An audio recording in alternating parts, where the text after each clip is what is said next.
अस्सलामुअलैकुम दोस्तों, कैसे हैं आप सब। मैं आप सबको यूट्यूब चैनल इंग्लिश लिटरेचर पे वेलकम कहती हूँ। आज इस वीडियो में जो हम प्ले कवर करने वाले हैं उसका नाम है अगामेम्नन, जिसको एस्किलस ने लिखा है। एस्किलस का बहुत ही इंपॉर्टेंट प्ले है जो कि ओरिस्टिया ट्रायोलॉजी में से नंबर 1 पे आता है। ओरिस्टिया ट्रायोलॉजी ये 3 प्लेस को कवर कर रहा है।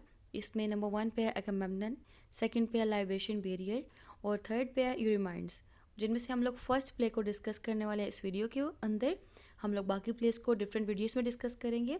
तो अगामेम्नन की हम लोगों ने इसके अंदर समरी को डिस्कस करना है और इम्पोर्टेंट कोटेशंस को डिस्कस करेंगे साथ साथ। और इस समरी को सुनने से पहले मैं रिकमेंड करूँगी कि आप लोग, मैंने ऑलरेडी एक लेक्चर बना रखा है और इस ट्रायोलॉजी के बैकग्राउंड के ऊपर, जिसमें मैंने बताया है कि अगामेम्नन के प्रीवियस जो स्टोरी थी वो क्या हुआ था। उसमें मैंने इस पूरी फैमिली का, ट्रायोलॉजी का फैमिली ट्री बताया हुआ है, बैकग्राउंड बताया हुआ है और द ओरिस्ट्रिया ट्रायोलॉजी की मैंने ब्रीफ समरी को डिस्कस किया हुआ है। तो मैं रिकमेंड करूँगी आपको कि आप इस लेक्चर को सुनने से पहले वो वाला लेक्चर मस्त सुन लें। उसका लिंक मैं डिस्क्रिप्शन में डाल दूँगी, तो आप उस लिंक के थ्रू वहाँ पर अप्रोच कर सकते हैं, उस वीडियो को देख सकते हैं और वो वीडियो बहुत ज़्यादा बेनिफिशियल रहेगी आपके लिए ये लेक्चर को अंडरस्टैंड करने में। अब हम इसी लेक्चर को अपने फर्दर लेके चलते हैं, जिसमें हम अगामेम्नन की बात कर रहे थे। तो हम जब अपना ये प्ले स्टार्ट करेंगे तो आपने अपने माइंड के अंदर जो इम्पोर्टेंट क्वेश्चंस हैं इस प्ले के, वो माइंड में रखने हैं। और वो इम्पोर्टेंट क्वेश्चंस कौन से हैं? वो इम्पोर्टेंट क्वेश्चंस हैं नंबर 1 पे करेक्टर ऑफ क्लेमिस्ट्रा का, number 2 character of Agamemnon, number 3 role of chorus, number 4 theme of revenge. ये 4 क्वेश्चन जो हैं बहुत इंपॉर्टेंट क्वेश्चंस हैं। आपने इन क्वेश्चंस को माइंड में रखते हुए इस समरी को सुनना है। इससे ये होगा कि साथ साथ आपके ये इंपॉर्टेंट क्वेश्चंस भी अच्छे से कवर हो जाएंगे। तो टाइम को वेस्ट किए बगैर अपने फर्दर समरी को स्टार्ट करते हैं। समरी को स्टार्ट करने से पहले मैं थोड़ा सा आपको ओवरव्यू दे दूं कि इस स्टोरी का बैकग्राउंड क्या है। इस स्टोरी का बैकग्राउंड ऐसे है कि हमारे पास एक किंग और एक क्वीन थी। किंग था डेंटोलस, क्वीन थी पिलोप्स। ये दोनों आर्गोस में रहते थे और ये आर्गोस के किंग और क्वीन थे। इनके 2 बच्चे थे, एक का नाम था थियस्टस, दूसरे का नाम था एट्रियस। थियस्टस और एट्रियस दोनों आपस में भाई थे। थियस्टस जो है वो सिड्यूस कर देता है एट्रियस की वाइफ को और इस बेस पे एट्रियस जो है थियस्टस को एग्जाइल कर देता है। थियस्टस के फर्दर 3 बच्चे थे, उनमें से एक बच्चे का नाम था एजिस्थस और 2 बच्चों का नाम मेंशन नहीं किया गया हुआ। एट्रियस के 2 बच्चे थे, एक का नाम था मेनोलस, दूसरे का नाम था एगामेम्नन। अब एक दफ़ा ऐसा हुआ कि थियस्टस जो है एट्रियस के पास आया माफ़ी मांगने के लिए कि मुझे माफ़ कर दो, मुझसे गलती हुई। एट्रियस ने उसको माफ़ किया, उसे कहा ठीक है तुम रात को हमारे घर दावत पे आना। एट्रियस जो है वो थियस्टस को दावत पे बुलाता और दावत में करता क्या कि उसके 2 बच्चों को मार के उनका गोश्त पकाकर वो थियस्टस को देता खाने के लिए। और थियस्टस जब वो गोश्त खा रहा होता है तो एट्रियस उसको बताता है ये तुम्हारे बच्चों का गोश्त था, जिस बेस पे थियस्टस जो है वो उसको बद्दुआ देता है। और जब थियस्टस बद्दुआ देता है एट्रियस को और कुछ टाइम बाद थियस्टस की भी डेथ हो जाती है, तो इसका एक बेटा होता था एजिस्थस। एजिस्थस जो है ये यहाँ से एग्जाइल करके चला गया था। और उसके बाद अब बारी आती है एट्रियस के बच्चों की। तो एट्रियस के जो 2 बच्चे थे, एक का नाम था मेनोलस, दूसरे का नाम था एगामेम्नन। मेनोलस की शादी होती है हेलन से। हेलन जो है बहुत ही खूबसूरत लेडी कंसिडर की जाती है हिस्ट्री के अंदर। और हेलन को ट्रोय के किंग का बेटा पैरिस है वो किडनैप करके ले जाता है। जब हेलन को ट्रोय के किंग का बेटा पैरिस वो किडनैप करके ले जाता है तो उसके लिए एक वॉर होती है। वो 10 ईयर्स वॉर होती है। उस वॉर का नाम है वॉर ऑफ ट्रोजन या वॉर ऑफ ट्रोय, उसको ट्रोजन वॉर भी कहते हैं। और ये जो वॉर है ये एगामेम्नन और मेनोलिस दोनों मिलकर लड़ते हैं। हेलन की बहन है क्लेमेस्ट्रा, क्लेमेस्ट्रा इसकी बड़ी बहन है और क्लेमेस्ट्रा की शादी एगामेम्नन से होती है और हेलन की शादी मेनोलस से होती है। अब क्योंकि मेनोलस की बीवी हेलन भाग गई है, अब वो जब हेलन भाग गई है ना, तो उसको लेने के लिए कौन गया? एगामेम्नन और मेनोलस दोनों गए हैं। एगामेम्नन के 3 बच्चे हैं, एक है इफिनिया, एक है इलेक्ट्रा, एक है ओरिस्टस। तो हम इस प्ले के अंदर देखेंगे जब एगामेम्नन जाएगा हेलन को बचाने के लिए, तो उस ड्यूरेशन में जो इन्वायरमेंट होगा, कंडीशन होगी, वो बहुत ज़्यादा ख़राब हो चुकी होगी। तो वहाँ पे गॉडेस ऑफ अट्रीमस कहेगा कि तुम्हें हेलन को बचाने के लिए जाने के लिए और अपने क्लैन को बचाने के लिए अपनी औलाद में से किसी को कुर्बान करना होगा। तो ये इस प्ले के अंदर अपनी बेटी इफिनिया को सेक्रीफाइस करेगा और क्लेमेस्ट्रा जो इसकी वाइफ है वो इससे उसकी बेटी एफिनिया को सेक्रीफाइस करने का बदला लेगी। और एजिस्टस जो है वो अपने फादर थेस्टस की डेथ का और अपने दोनों भाई की डेथ का बदला लेने के लिए यहाँ पे वापस आया है और वो क्लेमेस्ट्रा के साथ मिल जाएगा और एजिस्टस और क्लेमेस्ट्रा मिलकर एगामेम्नन को मार देंगे। तो इस प्ले की समरी जो है ना वो ये थी, ओवरव्यू इस प्ले का ये था। इसके बाद की स्टोरी बाकी के प्लेज में आती है। तो अब हम इस प्ले को इन डिटेल डिस्कस करते हैं। जब ये प्ले स्टार्ट होता है ना, तो स्टार्टिंग में जो सीन दिखाया गया है ना, वो सीन दिखाया गया है पैलेस ऑफ एट्रियस, ठीक है। और बताया गया उस पैलेस के बिल्कुल सामने ना डिफरेंट गॉड्स के ना स्टैचूज पड़े हुए हैं और एक अल्टर बनाया गया है सेक्रीफाइस करने के लिए, ठीक है। एक कुर्बान गाह बनाई गई है कुर्बानी करने के लिए। और इसमें जो एक्टर्स आने वाले वो है वॉचमैन का, कोरस का, क्लेमेस्ट्रा का, हेरोल्ड का, एगामेम्नन का और कैसेंड्रा का। और जब प्ले ओपन होता है तो बिल्कुल ओपनिंग पे हमारे पास एक वॉचमैन का करैक्टर आता है। मैं प्ले की ओपनिंग लाइन आपको पढ़ के सुना देती हूँ। ओपनिंग पे लिखा हुआ है अ वॉचमैन, उसकी सोलोलिकी दिखाई गई हुई है। वॉचमैन कहता है I pray the gods to quit me of my toils. Toils कहेंगे यहाँ पे स्ट्रगल को। फिर वो कहता है to close the watch I keep this live long year for as a watch dog laying not at rest, propped on one arm upon the palace roof. Of Atreus' race, too long, too well, I know. तो ये जो play की opening है ना, उस opening पे ना एक वॉचमैन है। वॉचमैन जो है ना वो एगामेम्नन के ना आर्गोस के अंदर जो पैलेस है ना उसके ऊपर खड़ा है, ठीक है। और उसको एक ड्यूटी दी गई हुई है। वो ड्यूटी जो है ना उसके लिए बहुत ज़्यादा एक्ट है, बहुत ज़्यादा पेन है उसके लिए। वो काफ़ी दिनों से, काफ़ी सालों से यहाँ पे खड़ा है और वो कह रहा है कि मैं सारी सारी रात यहाँ पे खड़ा रहता हूँ, मैं थक चुका हूँ इस पेन से, मैं अब इस पेन से निकलना चाहता हूँ, मैं चाहता हूँ कोई खुशखबरी निकले, कोई खुशखबरी मिले। अब ये खड़ा क्यों है, वजह क्या है? वजह ये कि क्लेमेस्ट्रा है। क्लेमेस्ट्रा ने इसको ऑर्डर दिया हुआ था कि तुमने जो इस पैलेस की रूफ है वहाँ पे खड़े रहना है। और खड़े क्यों रहना है? क्योंकि उस टाइम पे वॉर चल रही थी ट्रोय की, ठीक है। ट्रोय की वॉर चल रही थी जो कि 10 ईयर्स वॉर थी। मैंने आपको बताया वो हेलन के लिए वॉर हुई थी। हेलन जो है वो दुनिया की खूबसूरत तरीन लड़की मानी जाती है, जो कि मेनोलस की वाइफ थी। उसको पेरिस लेके भाग गया था। पेरिस कौन था? पेरिस प्रिंस था ट्रोय का, ठीक है। तो एगामेम्नन जो है वो ट्रोय से वॉर लड़ने के लिए गया हुआ है और अब क्लेमेस्ट्रा ने उसको ऑर्डर दिया कि तुमने इस घर की छत के ऊपर खड़े होना है, इस पैलेस की छत के ऊपर खड़े होना है और तुमने हमें पैगाम देना है कि जंग खत्म हुई है कि नहीं खत्म हुई। और वॉचमैन बता रहा है कि वो सालों से छत के ऊपर खड़ा हुआ है और वो थक चुका है और वो दुआ कर रहा है कि अब जंग खत्म हो जाए, जल्दी से गुड न्यूज़ आ जाए। फिर अचानक वो ऑब्जर्व करता है कि आसमान के ऊपर ना बीकन फायर्स हैं, ठीक है। बीकन फायर्स क्या होते हैं? बीकन फायर्स एक रोशन से ना फायर चलती है आसमान के ऊपर। तो वो सिग्नल किसका होता है? वो सिग्नल बेसिकली होता है विन का, विक्ट्री का, जीत का, जो कि इंडिकेट कर रहा है कि फाइनली जो ट्रॉय की वॉर थी ना वो ख़त्म हो चुकी हुई है।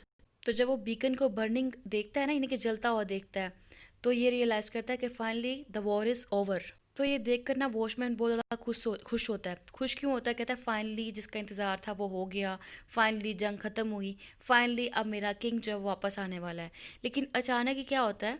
अचानक वो परेशान हो जाता है, डिप्रेशन में आ जाता है, मेलनकोलिक फीलिंग आने लग पड़ती है उसको। और ये जो उसको मेलनकोलिक फीलिंग आती हैं, ये जो डिप्रेशन होता है, ये क्यों होता है? ये जो वॉचमैन है बताने से इनकार कर देता है। लेकिन वो ये कहता है कि जो पैलेस की वॉल है ना वो अपनी स्टोरी खुद बता सकती हैं, अपनी स्टोरी खुद बता सकती थी अगर ये बोल सकती। जिसको कोटेशन में लिखा गया ऐसे, और ये इंपॉर्टेंट कोटेशन है। For I can say my master's dice fell fair, behold the triple sice the lucky flame, now be my lord to clasp in loyal love the hand of him restored who rules over home। और जब यहाँ पे खुशी से वो home का नाम लेता है ना, फिर वो होम पे आके मेलंकोलिक फील करता है। कहता है home, but I say no more upon my tongue treads hard the ox o' the age. यानी कि वो अब बात नहीं कर पा रहा घर के बारे में। क्यों? कहता था पहले कि मेरा मास्टर वापस आएगा, वो दोबारा से आके इस घर को चलाएगा, इसके ऊपर रूल करेगा, जो पहले इसके ऊपर रूल करता था। लेकिन फिर वो कहता है घर, क्योंकि अब वो घर तो घर रहा ही नहीं। क्यों नहीं रहा? क्योंकि यहाँ पे एक क्लेमेस्ट्रा नाम की बंदी है जो कि एगामेम्नन की वाइफ है, ठीक है। लेकिन एगामेम्नन के जाने के बाद वो क्या काम कर रही है? वो बुरे काम कर रही है। अच्छे तरीके से घर को नहीं चला रही, अच्छे तरीके से पैलेस को नहीं चला रही, करप्शन आ चुकी हुई है। और ये वाली बात जो है ना, ये यहाँ पे वॉचमैन कह नहीं पा रहा। और ये जो लाइन्स है, ये लाइन फोरशैडोइंग भी है, जो कि फोरशैडो कर रही है डेथ ऑफ एगामेम्नन को। फिर उसके बाद जाता है क्लेमेस्ट्रा के पास, और क्लेमेस्ट्रा को जाकर सारी स्टोरी बताता है कि मतलब ऐसे ऐसे मुझे वो बीकन्स नज़र आई हैं, इसका मतलब कि वॉर ख़त्म हो गई है और जो एगामेम्नन है वापस आने वाला है। इसके बाद कोरस एंटर होते हैं। इस प्ले में जो कोरस है वो एल्डर्स दिखाए गए हैं, ओल्ड मैन दिखाए गए हैं यहाँ पे। और जब कोरस एंटर होते हैं उसी ड्यूरेशन में जो क्लेमेस्ट्रा है वो अल्टर में कुर्बान गाह में ना किंडलिंग कर रही होती है, लाइटनिंग कर रही होती है, रोशनियाँ जला रही होती है। अब कोरस आके कहते हैं, कोरस आके हम लोग यहाँ पे बैकग्राउंड बताते हैं जो कि लाइन 40 से 82 तक चलती है। उस बैकग्राउंड में बताया गया है कि 10 साल गुजर चुके हैं, एगामेम्नन और उसका भाई मेनोलस जो है वो ट्रॉय की तरफ गया था अपनी आर्मी के साथ। और कहता है ये जियस था जिसने उनको ऑर्डर दिया था कि जाकर वॉर करें ट्रॉय के साथ। जियस कौन है? ग्रीक मिथ के अकॉर्डिंग जियस इनका God of sky, lightning and thunder है, ठीक है। एंशियंट ग्रीक के अकॉर्डिंग आपको पता है कि ग्रीक माइथोलॉजी में डिफरेंट गॉड्स हुआ करते थे उनकी बिलीव्स के अकॉर्डिंग। तो कहता है उनमें से जो जियस था ना, जियस ने ऑर्डर दिया था कि जाकर ये ब्लडी फाइट करें। और ये फाइट इसलिए करे क्योंकि उन्होंने जो पेरिस था, पेरिस ने हेलन को अगवा किया था, ये उसका गुस्सा दिखाया था जियस ने उनके ऊपर। और कहता है उस फाइट से क्या हुआ? उस फाइट से हुआ the exile cry, the wail forlorn of birds from home their home is torn. तो उस फाइट से हुआ कि हर जगह डिके आ गया, होमलेसनेस आ गया, डिस्ट्रक्शन आ गया, आइसोलेशन आ गया। फिर इस डिस्कशन के बाद ना क्लेमेस्ट्रा पैलेस से बाहर आती है। और क्लेमेस्ट्रा जब पैलेस से बाहर आती है तो क्लेमेस्ट्रा की और कोरस की आपस में कन्वर्सेशन होती है, ठीक है। कोरस कौन है? एल्डर्स, ठीक है, ओल्ड मैन। तो वो एल्डर्स पूछते हैं क्लेमेस्ट्रा से कि तुमने हर जगह चिरागा क्यों किया, लाइट क्यों जलाई हर जगह पे, और तुमने इतनी कुर्बानियाँ क्यों पेश की हैं अल्टर्स में, सिटी के अंदर। तो क्लेमेस्ट्रा उनको बताती है कि वॉर जो है वो ख़त्म होने लगी है। और इसी ड्यूरेशन में इनकी जो कन्वर्सेशन होती है, उस कन्वर्सेशन से पता लगता है हम लोगों को कि जो क्लेमेस्ट्रा की बेटी थी इफिनिया, आर्टेमिस ने उसकी डेथ को डिमांड किया, उसके मर्डर को डिमांड किया। बताती है कि जब एगामेम्नन और ये जो बाकी जो लोग थे जब ट्रॉय में वॉर करने के लिए जा रहे थे, तो उस दौरान तूफ़ान आ गया था। और जब तूफ़ान आ गया तो उसने जो जितने भी लोग थे ट्राइब के, उनको रोक दिया था, आगे नहीं जाने दिया था। उसने कहा था अगर तुम जाना चाहते हो आगे, हेलन को बचाना चाहते हो, ठीक है, तो तुम्हें क्या होगा, तुम्हें अपनी बच्चों में से किसी एक को कुर्बान करना होगा, ठीक है। एगामेम्नन जो है, क्योंकि अब वो किंग था और किंग होने की बेस पे उसने अपने पूरे जो कबीले के लोग थे उनके बारे में सोचना था, इसलिए वो एग्री हो जाता है इफिनिया को सेक्रीफाइस करने के लिए। और वो अपने घर पे काम भेजता है इफिनिया को बुलाने के लिए। तो उसकी मदर कहती है मैं उसको नहीं भेजूंगी। तो ये कहता है मैंने उसकी बेसिकली शादी करवानी है। वो शादी के नाम पे इफिनिया को बुलवाता है। इफिनिया जो बड़े बड़े ख्वाब देख के वहाँ पर आती है कि हाँ मेरी शादी हो जाएगी, मैं ऐसे हो जाऊँगी, वैसे हो जाऊँगी। लेकिन इफिनिया जब उस इवेंट पे पहुंचती है तो वो देखती है कि उसका फादर जो है वो तो उसको कुर्बान करने लगा है। उस टाइम पे इफिनिया जो है रोती है, अपने बाप को देखती है, लेकिन कुछ भी कह नहीं पाती। और उसकी जो है वहाँ पे उसको सेक्रीफाइस कर दिया जाता है। उस टाइम पे एगामेम्नन जो है अपनी एज अ फादर जो फीलिंग्स है उनको इग्नोर कर देता है। और क्लेमेस्ट्रा जो है इस बेस पे अपनी बेटी की मर्डर की बेस पे अपना रिवेंज लेना चाहती है एगामेम्नन से, ठीक है। ये सारी बातें जो है ना इनकी कन्वर्सेशन थोड़ी थोड़ी रिवील होती हैं हमें, ठीक है। और ये सारी स्टोरी जो है फिनिया की, ये तो कन्वर्सेशन से रिवील होती ही होती है, लेकिन ये जो रिवेंज है ना ये थोड़ा सा रिवील होता है इनकी कन्वर्सेशन से हमें। अब क्लेमेस्ट्रा जो है ना इन्फॉर्म करती है जितने बिल्डर्स हैं उनको कि ट्रॉय जो है वो ख़त्म हो चुकी हुई है। वो कहते हैं तुम्हारे पास क्या प्रूफ है, हम तो तुम्हारी बात पे यकीन नहीं करेंगे। उसने कहा प्रूफ है बीकन्स, क्योंकि जो लाइट है ना आसमान पे वो रोशन होना शुरू हो गई हुई है।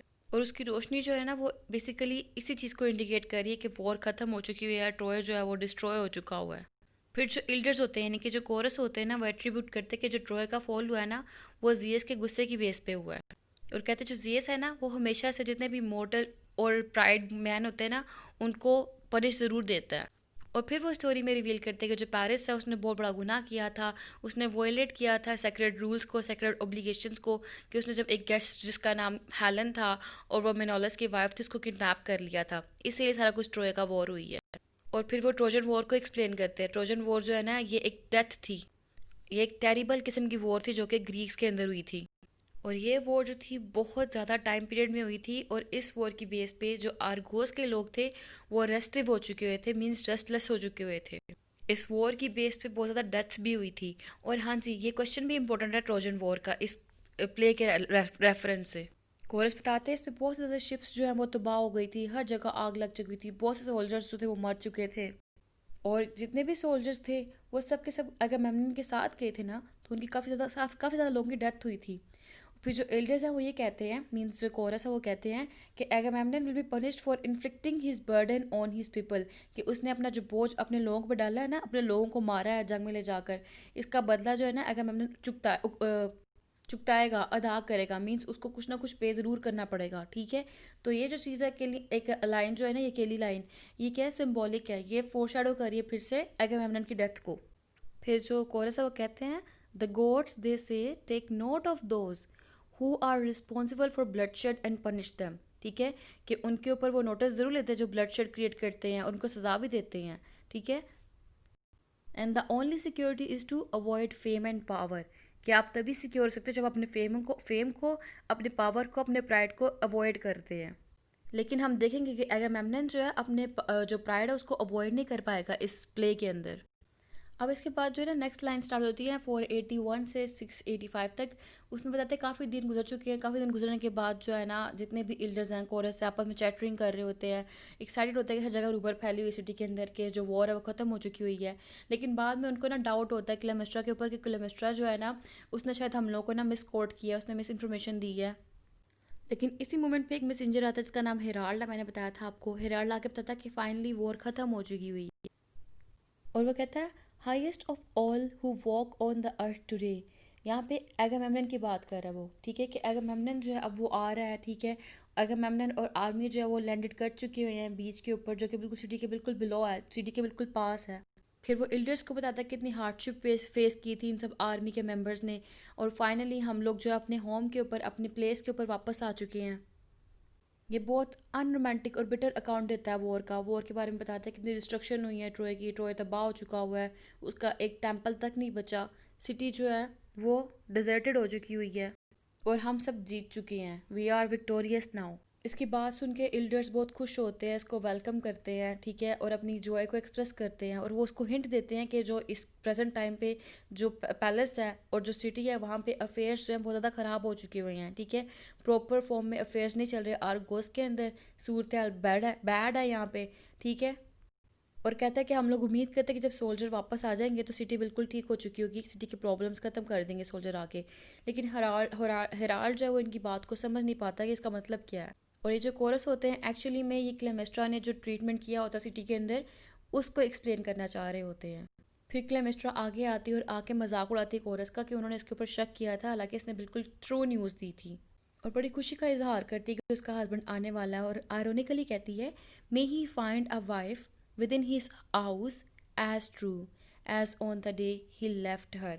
तो ये जो लाइन थी ये बड़ी आयरोनिकल लाइन है कि अपने आप को प्रेस करिए कि अपनी वाइफ को ऐसे ही ट्रू पाएगा, ऐसे ही लॉयल पाएगा जैसे कि वो फर्स्ट डे को छोड़ के गया था। और एक्चुअली में क्या हुआ है, एगामेम्नन की जो वाइफ क्लेमेस्ट्रा है, क्लेमेस्ट्रा ने रिलेशनशिप स्टार्ट कर लिया था अपने एजिस्टस के साथ। एजिस्टस जो था वो कज़न है एगामेम्नन का और बेटा है थेस्टिस का, जो एगामेम्नन से अपनी बाप की और अपने दो भाइयों की मौत का बदला लेने के लिए आया हुआ है, ठीक है। और क्लेमेस्ट्रा जो है यहाँ पे प्लॉटिंग कर रही है एगामेम्नन से अपनी बेटी की मौत का बदला लेने के लिए। तो वो दोनों इकट्ठे हो गए हैं और ये उसके लिए, उसकी डेथ के लिए रास्ते पेव्ड कर रही है, प्लॉटिंग कर रही है और शो करा रही है जैसे वो बहुत ज़्यादा खुश है और वो बहुत ज़्यादा लॉयल रही है अपने हस्बैंड के साथ। फिर जब क्लेमेस्ट्रा स्टेज छोड़ के जाती है तो हेरोल्ड बताता है उनको एल्डर्स को, यानी कि कोरस को, कि जो मेनोलस है ना वो वहाँ पे जंग में कहीं पे खो चुका है, हमें वापसी वो तो नहीं मिला लेकिन हम लोग सारे वापस में आ रहे हैं। कहते बहुत सख्त तूफान आ गया था रास्ते में, मेनोलस खो चुका था, इवन कि एगामेम्नन जो है ना आर्गोस में सिर्फ एक शिप के साथ वापस आया है। कहता है मेनोलस अभी तक मिसिंग है लेकिन हम लोगों को उम्मीद है वो वापस घर सेफली आ जाएगा। फिर इसके बाद हेराल्ड जो है वो स्टेज को छोड़ के चला जाता है एगामेम्नन के पास क्लेमेस्ट्रा का मैसेज पहुंचाने के लिए। हेराल्ड के जाने के बाद कोरस चैंटिंग करना शुरू कर देते हैं और वो डिस्क्राइब करते हैं हेलन को कि हेलन ने कितनी डिके करवाई, डिस्ट्रक्शन करवाई, हेलन एक अच्छी जो है लड़की साबित नहीं हुई, उस हेलन की वजह से हर जगह तबाहकारियाँ आई हैं, हर जगह डिस्ट्रक्शन हुई है, डिके हुई है। जिसको राइटर कहता है this thing they raised in their house was blessed by God to be priest of destruction. यहाँ पे कहा गया है कि हेलन जिस चीज़ को भी छूती है, टच करती है, वो डिस्ट्रॉय हो जाती है। और इसके बाद जो है एगामेम्नन की एंट्री होती है, बड़े रॉयलिस्टिक स्टाइल में होती है। उसके साथ कैसेंड्रा भी होती है। कैसेंड्रा जो है ना वो प्रिंसेस थी ट्रॉय की। अब क्योंकि वो वॉर जीत कर आ गया वहाँ से, अब वॉर जीतने की बेस पे ये था कि कैसेंड्रा अब इसके साथ ही रहेगी। कैसेंड्रा को अपने साथ ये स्लेव बना कर ले आता है। जब ये ले आता है तो कैसेंड्रा एक्चुअली में कौन थी? कैसेंड्रा वो करेक्टर था जिसको अपोलो पसंद करता था और उससे शादी करना चाहता था। और उसने इसको ये एबिलिटी दी थी कि ये प्रोफेसी के बारे में जान सके, प्रोफेसी बता सके, फ्यूचर के बारे में प्रोडिक्शन दे सके। और इसने अपोलो को रिजेक्ट कर दिया था कि मैं तुमसे शादी नहीं कर सकती हूँ। तो इस बेस पे अपोलो ने इसको ना कर्स भी दिया था कि तुम फ्यूचर को जान तो सकोगी, लेकिन तुम उसके बारे में कुछ भी नहीं कर सकोगी, ना तुम फ्यूचर को चेंज कर सकोगी। और जिसको भी तुम फ्यूचर बताओगी वो भी तुम्हारी बात का यकीन नहीं करेगा। अब जब ये लोग आते हैं एगामेम्नन और कैसेंड्रा, तो इल्ड्रिस जो हैं यानी कि कोरस जो हैं बड़ा खुशी से इसको मिलते हैं। और खुशी से मिलने के बाद ये कहते हैं कि एगामेम्नन को अब रियलाइज़ हो जाएगा कौन इसके साथ लॉयल रहा है और कौन इसके साथ जो है डिसलॉयल रहा है इसकी एब्सेंस में। और एगामेम्नन अपने घर आके बड़ा खुश होता है कि फाइनली मैं अब अपने घर पे आ चुका हूँ। अब क्लेमेस्ट्रा ने ना एगामेम्नन की वेलकम के लिए पर्पल कारपेट बिछाया होता है।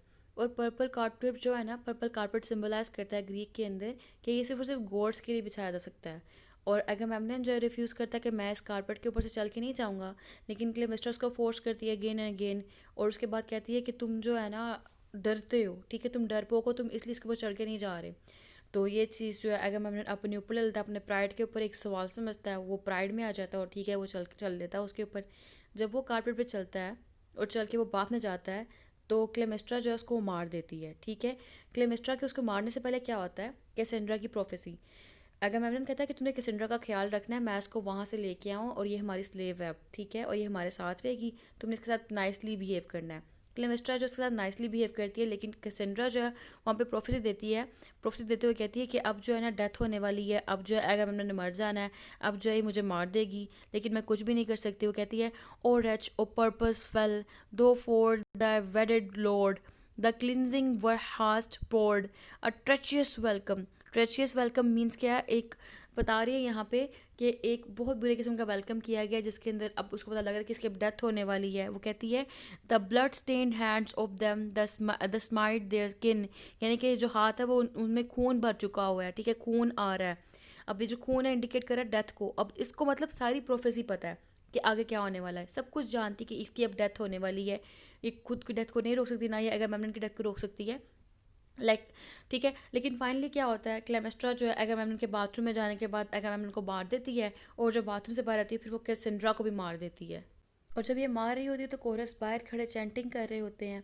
और उसके बाद जब उनको एगामेम्नन के चीखने की आवाज़ आती है तो ये लोग अंदर एंटर होना चाहते हैं, कोरस वगैरह एंटर होने के लिए दरवाज़ा खोलने लगते हैं। तो दरवाज़ा अपने आप खुल जाता है और इनके बिल्कुल सामने डेड बॉडी पड़ी होती है एगामेम्नन की और कैसेंड्रा की।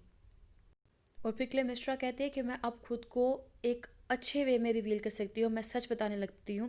कहती है एगामेम्नन जो है ना इसके साथ बहुत बुरा किया था। एगामेम्नन ने इसकी बेटी एफिनिया को मार दिया था। और बताती फिर मैंने किस तरह प्लॉटिंग की। कहती मैंने एगामेम्नन को ट्रैप्ड किया, मैंने उसको बाथरूम की तरफ भेजा। और ठीक है, मैंने जब उसको बाथरूम में भेजा तो मैंने उसको एक्स के साथ मारा है। और जब उसने उसको एक्स के साथ मार दिया फिर वो बड़ा खुश होती है। एल्डर्स बड़ा हैरान होते हैं इसकी इस हरकत के ऊपर। फिर क्लेमेस्ट्रा जो है वो उनका मजाक उड़ाती है कि तुम लोग मुझे वीक समझते थे, तुम लोग मुझे ऑर्डनरी समझते थे। मैं ना वीक हूँ ना मैं ऑर्डनरी हूँ, मैं एक स्ट्रॉन्ग वुमेन हूँ। वो कहती है you can praise or blame me as you will, it is one to me that man is Agamemnon my husband, he is dead, the work of this right hand that struck in strength of the righteousness and that is that. फिर elders उसको कहते हैं कि तुम्हें इस base पे Argos से banish कर दिया जाएगा क्योंकि तुमने कत्ल किया है एगामेम्नन का भी कैसेंड्रा का भी। फिर आगे से क्लेमेस्ट्रा कहती है कि तुम लोग किस तरह का इंसाफ कर रहे हो, किस तरह के इंसाफ के बारे में बोल रहे हो कि मैंने मर्डर किया तो मुझे बैनिश कर दिया जाएगा, तो उसके बारे में क्या जो एगामेम्नन ने अपनी बेटी एफिनिया का किया था। और वो इससे जस्टिफिकेशन देती है अपने मर्डर के बारे में कि मैंने बिल्कुल ठीक किया है। और इसके अलावा जो क्लेमेस्ट्रा ने सब कुछ किया, ये एक्चुअली में जो इसको स्टार्टिंग पे कर्स दिया गया था आर्ट्रियस की फैमिली के ऊपर, ये वो कर्स फुलफिल हुआ है। इसके बाद एल्डर्स जो हैं वो लेमेंट करते हैं, रोते हैं एगामेम्नन की डेथ के ऊपर। लेकिन जो क्लेमेस्ट्रा है वो उनको काम कर लेती है फाइनली। और इसी ड्यूरेशन पे क्या होता है, एजिस्थस एंटर होता है। वो अपने साथ सोल्जर्स का ट्रूप लेके आता है। वो बड़ा खुश होता है कि उसकी एनिमी की डेथ हो चुकी हुई है, और आकर थोड़ी सी जस्टिफिकेशन वो भी देता है कि एनिमी की डेथ होना इसके लिए एक लाइक अच्छी बात थी। क्यों थी? वो कहता था कि इसके हक में ये बेहतर है क्योंकि मेरे फादर को मारा गया, मेरे दोनों भाइयों को मारा गया था, और आज उसका रिवेंज फुलफिल हो चुका है। एल्डर्स जो है वो बिटरली रिमार्क करते हैं जिस्थस पे, और उनको खौफ होता है कि क्लेमिस्ट्रा जो है जिस्थस के साथ ये जो क्राउन है, ये जो प्लेस है वो शेयर करेगी। फिर एल्डर्स कहते हैं कि जिस्थस हम तुम लोगों को ये प्लेस नहीं देने वाले। वो इनको वॉर्न करते हैं कि आर्गोस दोबारा खड़ा होगा और इसका जो अरिस्टस है, जो अरिस्टस बेटा था एगेमेमनन का, वो वापस आएगा और अपने बाप की मौत का बदला लेगा तुम लोगों से। एजिस्टस भी थ्रेट करता है इन एल्डर्स को। तो क्लेमेस्ट्रा कहती है कि तुम ना इनको कुछ को, ये तो ऑलरेडी वीक है, और कहती है फाइनली पावर जो है आर्गोस की अब हमारे हाथ में है और हम इसके ऊपर रूल करेंगे। और फिर यहाँ पे प्ले का जो पार्ट 1 है एगामेमनन का, एगामेमनन यहाँ पे कंप्लीट हो जाता है। इसके बाद नेक्स्ट पार्ट स्टार्ट होगा लाइबेशन बैरियर का। तो आई होप आपको समरी अच्छे से क्लियर हो चुकी होगी। अगर वीडियो पसंद है तो लाइक करिएगा, कमेंट में बताइएगा वीडियो कैसी लगी, वीडियो को दोस्तों के साथ शेयर भी करिएगा, एंड चैनल को प्लीज़ सब्सक्राइब भी करिएगा। दुआ में खास याद रखिएगा। अल्लाह हाफिज़।